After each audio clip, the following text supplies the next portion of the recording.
Azim Premji foundation ಜಿಲ್ಲಾ ಸಂಸ್ಥೆ ಬಾಗಲಕೋಟ್ ಇವರು ಯುವಕರಿಗಾಗಿ ವೃತ್ತಿಪರ ತರಬೇತಿ ಹಾಗೂ ಸ್ಕಿಲ್ ಡೆವಲಪ್ಮೆಂಟ್ ಮೇಲೆ 2 ದಿನಗಳ ತರಬೇತಿಯನ್ನು ಕೂಡಲ ಸಂಗಮದಲ್ಲಿ ಆಯೋಜಿಸಿದ್ದು.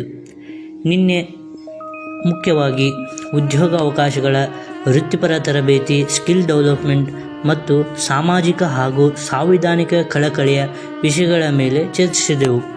ಅದೇ ರೀತಿ 2ನೇ ದಿನ ನಾವು ಕೂಡಲ ಸಂಘ ತ್ಯಾಜ್ಯವನ್ನು ಶುಚಿಗೊಳಿಸಿದೆವು.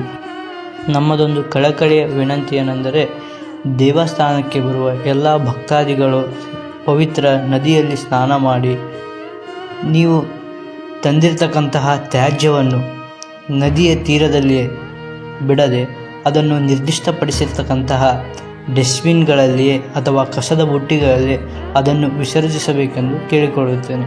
ನೀವು ಈ ತ್ಯಾಜ್ಯವನ್ನು ನದಿಯ ತೀರದಲ್ಲಿ ಬಿಡುವುದರಿಂದ ನದಿಯರ್ತಕ್ಕಂತಹ ಮೀನು ಜೀವರಾಶಿಗಳಿಗೆ ನೀರು ವಿಷಕಾರಿಯಾಗಿ ಅವುಗಳ ಜೀವಕ್ಕೆ ಹಾನಿ ಉಂಟಾಗುತ್ತದೆ.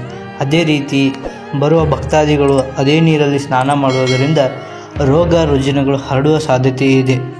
ಆದ್ದರಿಂದ ತಾವುಗಳು ತ್ಯಾಜ್ಯವನ್ನು ನಿರ್ದಿಷ್ಟಪಡಿಸತಕ್ಕಂತಹ ಕಸದ ಬುಟ್ಟಿಗಳಲ್ಲೇ ಆ ತ್ಯಾಜ್ಯವನ್ನು ವಿಲೇವಾರಿ ಮಾಡಬೇಕೆಂದು ತಮ್ಮಲ್ಲಿ ಈ ಮೂಲಕ ಕೇಳಿಕೊಳ್ಳುತ್ತೇನೆ.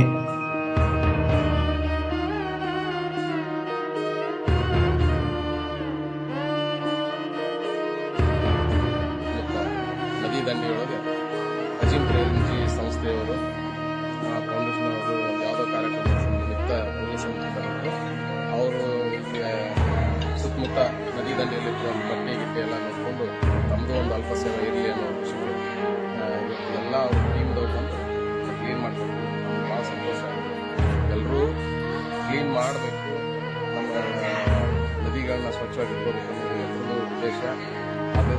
ಅದಕ್ಕಿಂತ ಎಲ್ಲ ಮುಖ್ಯವಾಗಿ ಹೇಳಬೇಕಂತಂದ್ರೆ, ನದಿಗಳನ್ನ ಗಲೀಜು ಮಾಡೋದು ಅಥವಾ ದೇವಸ್ಥಾನ ಮತ್ತು ಪ್ರೇಕ್ಷಣೀಯ ಸ್ಥಳಗಳನ್ನು ಸ್ವಚ್ಛವಾಗಿ ಇಟ್ಕೊಳ್ಳೋದು ನಮ್ಮೆಲ್ಲರ ಕರ್ತವ್ಯ. ದಯವಿಟ್ಟು ಎಲ್ಲರೂ ಯಾವುದೇ ದೇವಸ್ಥಾನ ಆಗಲಿ ಯಾವುದೇ ಪ್ರೇಕ್ಷಣೀಯ ಸ್ಥಳಗಳಿಗಾಗಲಿ ಹೋದಲ್ಲಿ ವೇಸ್ಟೇಜ್ಗಳನ್ನ ಎಲ್ಲಿ ಬೇಕಲ್ಲಿ ಎಸಿಲಾರ್ದ ಕ್ಲೀನಾಗಿ ಇಟ್ಕೊಳ್ಳೋದು ಪ್ರಯತ್ನ.